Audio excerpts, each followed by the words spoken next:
what's your most valuable asset? Yeah. Time. Yeah. Absolutely. Yeah. You know, so if you can actually save time, that's the most valuable thing you can give to somebody. 100%. Because then you can spend that time with your loved ones. 100%. You can do the things, you can work on your golf game, whatever it is, Absolutely. You need the time, Sure. You need the time, so.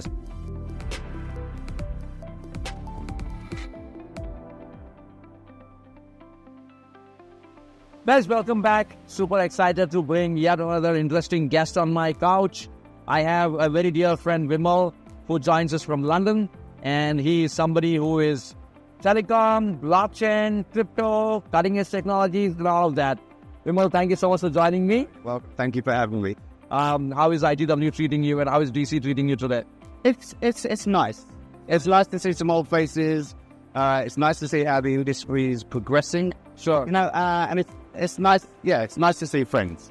All of me some friends. So yeah, beautiful. So if I may ask, what do you think has been changing on the last few seasons of ITW that you have been attending to now to today? So I think everybody's looking for the next thing. Yeah. The traditional technologies of telecoms, such as your voice, your SMS, sure, are very traditional. Yeah. And the world has moved on. Yeah. And now people are looking, okay, what's the next thing? Yeah. How can we bring this to the next generation? Sure. So I have children. My girl is 15 and my boy is 21. And the way that they interact with the world is different to the way maybe you and I interact with the world. Absolutely. So, if we as telecom companies stay static, sure, we may not be relevant. Right. So remaining relevant is very key. Right. And that's what's quite nice to see. Right. There's some old friends here who have moved on from doing the same thing. Like a couple of years ago, they were still doing the same things that they were doing. Sure. Now they're looking to do something else. Right. So that's a nice thing to see. Beautiful. Yeah. I mean, you said it very nicely, right? I mean, I've been attending a lot of telecom conferences, obviously, because Zebu, for us, telecom is the heart. Been to MWC, been to Capacity, been to ITW. I see a lot of telecom guys talking about AI, blockchain, new age technology and all of that. And that's quite interesting to see, how things are progressing. So I went to MWC and everywhere is the word AI and hyperscalers, quantum computing, all of these words. Right. But when you actually drill down into it, what are you doing? What are you doing that is actually changing, even slightly futuristic? Yeah. Even slightly ahead of the curve. Correct. And when you actually drill down into it, they're just words for marketing. Sure. So that's what I noticed. I know marketing sells. But at the end of it, technology is what we've become reliant on. Absolutely. So these things are going to be a part of our future. Yeah. And it kind of ties in with the whole blockchain. Sure. Because when you think about the blockchain, you have this metaverse, right? Which and if you look at the metaverse and you look at AI, there's a very strong correlation between the two. Sure. And then you start looking at the world in a different way. Yeah. Because your reality is altered. That's right. Reality as we know it today is not the same thing. So, so for me it's quite interesting because I have a personal interest in this field. I've always been interested in technology. I come from an IT background. Wow. Moved into telecom. And now it seems as if I'm going back into the whole IT world with, because 5G predominantly is based on TCP/IP, correct, which is a data protocol. Correct. Traditionally voice and SMS, is SS7, like diameter, camel, GT. These are telecoms protocols. That's true. We're now moving back to the world of IT protocols. That's true. So I mean, you rightly said, right? I mean, you nailed the point. We started from the network layers, and then we evolved to something called SDN, all software-defined networks and protocols and all of that. Today, we are talking about AI-defined network. People are talking about how AI is going to change and transform the way we operate and we communicate. I mean, obviously, like you said, we're just scratching the surface. Everybody's talking about AI, but most of them are clueless on how the AI will actually play a key role in the telecom transformation. How it can change. Yeah, I think that's a better way. Look at the role it will play, how it will change telecoms. We will. So, yeah. Yeah, and coming to blockchain, I mean, Zebu, I'm sure, I mean, you have been, you've known us for a long time now, but Zebu as an organization, we said, how can we leverage blockchain technology to solve a very painful problem that the industry has? And then we came to settlement, and then we created a token and all of that. The value transfer started happening. But I still feel this is only probably 5% of what, crypto, blockchain, Web3 can do to telecom as a fraternity. And what's your take on that? I would agree. So the biggest problem that I see with it is education. When you have to educate your user base, sure, it's a hard sell. Sure. And this is why things that are from a very advanced technological point of view, sure, don't actually take off. Sure. Because it's too hard to educate people. Yeah. So you kind of need to have like a natural evolution of technology. Yeah. And you see it all the time where technology is actually held back. Right. Just because people are not ready for it. Correct. So at the moment, this word crypto, people are aware of it, but they're scared to take the plunge. Well, even now, I would say 90% of my friends, when I talk about crypto to them, they're like, yeah, I have got some. Yeah.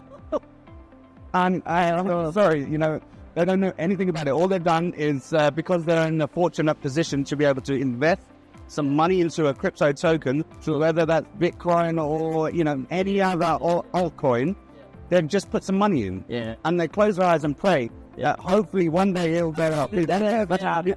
So absolutely. It's a different ballgame. That's not, so the whole crypto ecosystem, and it is an ecosystem, is a lot more. So if you look at, NFTs, for example, okay?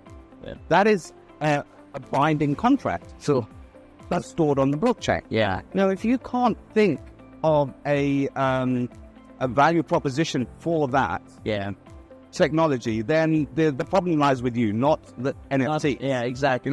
If you want to then create JPEGs, and turn them into NFTs, that's up to you. Yeah. To me, I would never pay 18 million for a JPEG. Yeah. I don't care if it's your family. Yeah.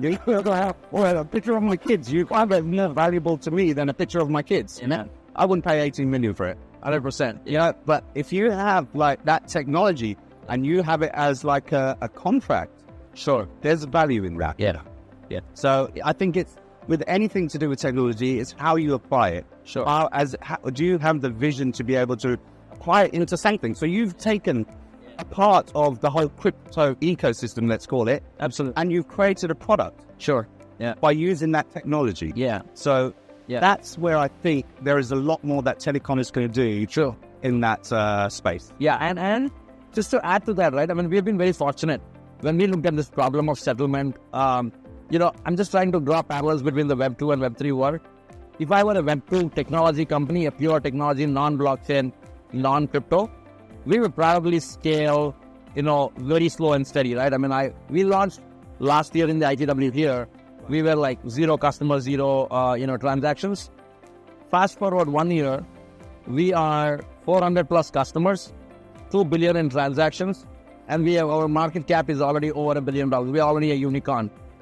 Think about it. I mean, if you were a Web 2 company, I would probably be like 10 million in transactions and probably like 20 customers. There's no way you could do it. Yeah. There's no way you could do it. So you have the business that you're doing. Yeah. But you also have your token. Correct. So now your token is a tradable asset. Yes. And me, so I taught my children how to do technical analysis on charts, whether it's a crypto chart or the Forex or stocks. Wow. Commodities, it doesn't matter. A chart is a chart is a chart. Yeah. And so I taught them how to analyze this. And now my boy is probably better than me. Wow. Okay.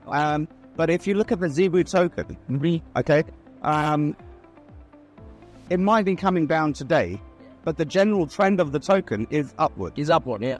You know, so that tells you, as an from an analytical point of view, that this is on the rise. Right. You don't need to. You don't need to quote your figures. Right. Yeah, I can see by the stock. Right. Because other people are already investing in your token, regardless of knowing anything about telecoms. Right. So Absolutely. you have a two-pronged, not attack, but like a two-pronged attack to actually make more value into the whole Zebu proposition. Sure. So that's what crypto brings to it. Beautiful. So Vimal, if I can come back, I mean, we do a professional chat and a personal segment. I'll get the personal in a while. If you can probably tell me, hey, this according to me is the North Star for a telco industry or for a crypto or a blockchain. I mean, this is what probably an ideal world would be. I mean, it can be anything, right? It can be probably doing a transaction between Earth and a Mars. It can be as crazy as that. What according to you is that, North Star? Convergence. That's what I would say. Okay. Convergence. So, and I say that's because it's not for me.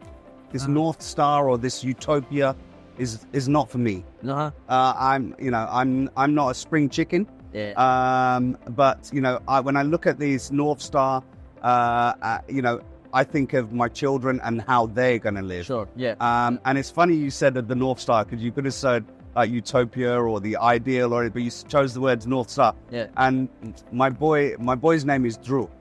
Oh, Drew. And Drew is the Indian for the North Star. It's a big man. And so I think about them and what do they need, and I think they need things in one click.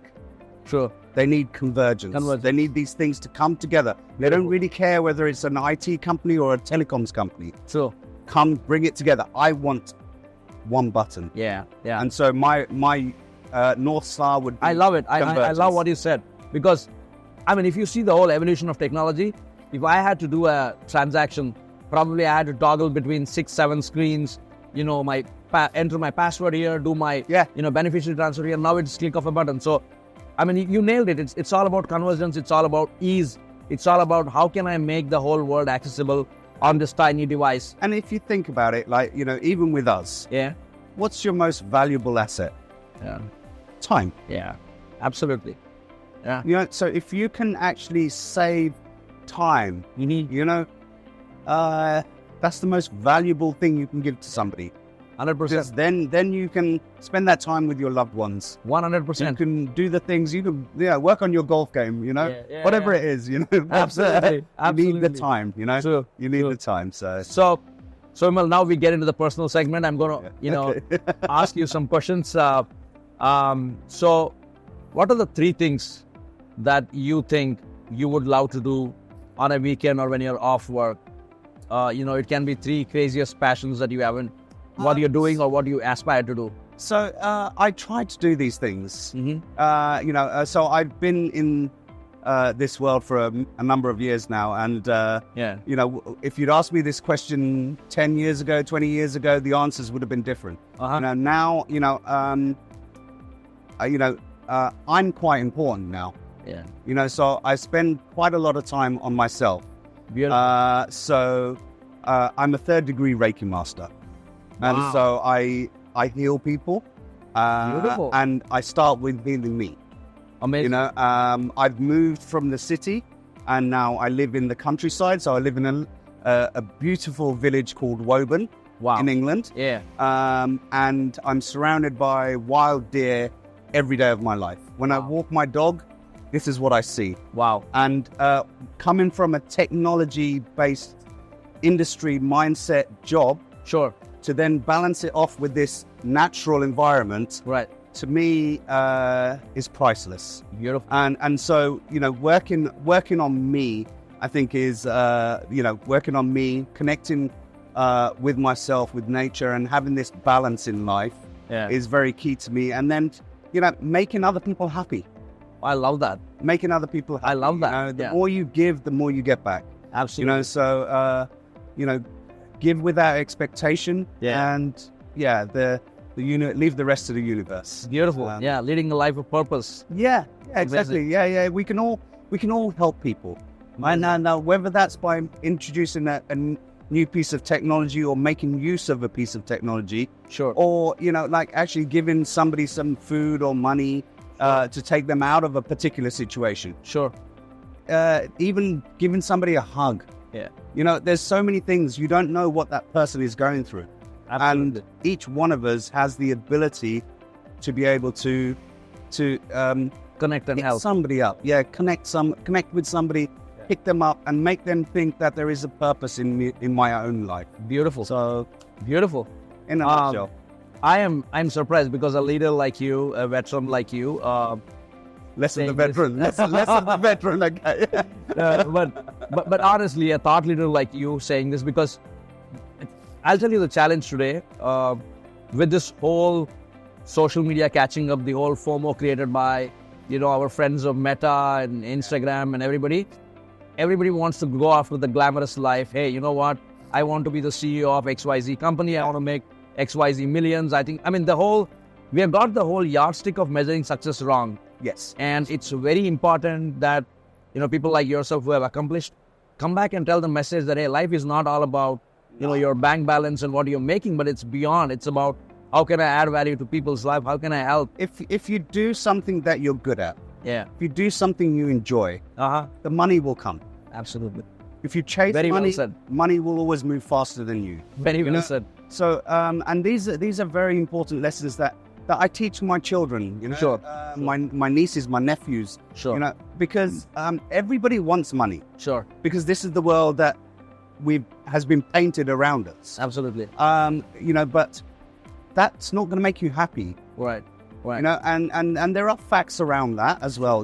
True. But when you actually do something that you're actually good at, you do something that you love. Right. You do it with passion. You do it like to the best of your ability. Sure. And it's not work. Yeah. It's actually enjoyable to do. Sure. I come to these conferences. I love these conferences. Yeah. Yeah. Apart from MWC is hard work. Is I know. Where, It's the walking the amount of 25,000 steps. Oh I my know, God. yeah. I know. Fully agree with you on that. I'm joking, but even I love these conferences because I get to meet people, connect with people. Sure. I get to see where the industry's going. Yeah. It gives me the foresight to be able to think of the next thing. Sure. Yeah. And I think in this industry, we're in technology. Sure. Technology is the fastest moving thing. Yeah. And I agree. you need to constantly be evolving. Evolving. Yeah. So Yeah. you need to take inspiration from the things around you. Absolutely. And Yeah. that's why. Sure. So my next question, if you had a magic wand that would change anything in the world, what would you do? I'd hit a few people over the head with it. Yeah, apart from that.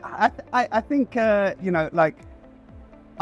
gonna give quite a boring answer, to be honest. Because as I say, this is not about me. Yeah. And I worry about the state of the planet when it comes to my children. Sure. And my children's children. Yeah. So if I had a magic wand, I wouldn't. Saying I would like to change it and reverse everything I think is the wrong thing. Yeah. But I would like to wave that magic wand and educate people about what they are doing. Yeah. And maybe that will change things going forward. You can't just fix a problem without educating people on why you fixed that problem, what the problem was. Sure. What the results of their actions, all of that is. And so I think my magic wand would be to educate people. Wow. Yeah. Yeah, I love that. This education point reminds me of something very important. 2 weeks ago, I was in Mexico. I was in Tulum. I was in Chichen Itza. Yeah. And we went to this place. There's a museum. End of the museum, there is a statement that says, be mindful of, wasting paper, water, all of that, because there is no planet B. There's no plan B. There's no plan B. Exactly. Yeah. It hit me so hard. And I think, the education can probably change people to become more wise, more mindful. And it's not just about, the whole, global warming thing. It's just education full stop. Yeah. You know, education should be a human right. Yeah. And there are still people on this planet right now Sure. who don't have access to education. Absolutely. You know, so how can we say we want a better world when we have people that don't have an education? Sure. So to me, if that's what my magic wand would do, would educate people. So I come to the last question of the segment. At Zebu Labs is part of Zebu, which kind of does significant focus on helping new age entrepreneurs. We have grants, we do funding, we create ecosystem for startups. Okay. Every possible way we strive on how can we help young entrepreneurs do better, build meaningful businesses, create an impact. Mm-hmm. And when I bring leaders like you on the show, you bring wealth of wisdom. So what would your advice to those aspiring entrepreneurs be on how do they become successful? I'm not asking for a shortcut or an overnight recipe, but what do you think the entrepreneurs should do to be successful? So do what you love, do what you're good at. You will be successful. Beautiful. That's what you need to. Beautiful. I love it. And I've said it before, and that's what I mean. You know, it's, you know, don't chase the dream. Yeah. Don't chase the dream. The dream, yes, dream. Set goals. Yeah. You know, dream bigger than you can think you can. Ever think of, yeah. You know, don't set small goals. Yeah. Set goals that are so big that you lie awake thinking, how am I going to achieve it? Yeah. Because then the satisfaction you get when you achieve it is unmeasurable. Is unparalleled, yeah. Yeah, you know, and so this is why I say chasing money and doing a business because it makes you money is the wrong driver. Wrong, absolutely. Find your purpose, find your driver, and that will take you in the direction we need to go. Absolutely. It's all about ikigai. Find what you're passionate about and then, but the question is, like, most people can't find their purpose, their passion. Yeah. You know? But who said there has to be one? You don't just need one passion. You can be good at many things. Absolutely. You know, I've done many things in my life, and I've been good at all of the things that I've done. Beautiful. So it's not just one thing that you can do. Yeah. Do what you're good at. Amazing. Vimal, I know you have back-to-back meetings. Yes, you have a tight schedule, but thank you so much for joining me on this. No, it's been a pleasure. It was such a pleasure chatting with you. Yeah. Thank you. Likewise. Thanks a lot. Thank you, Raghav. You take care.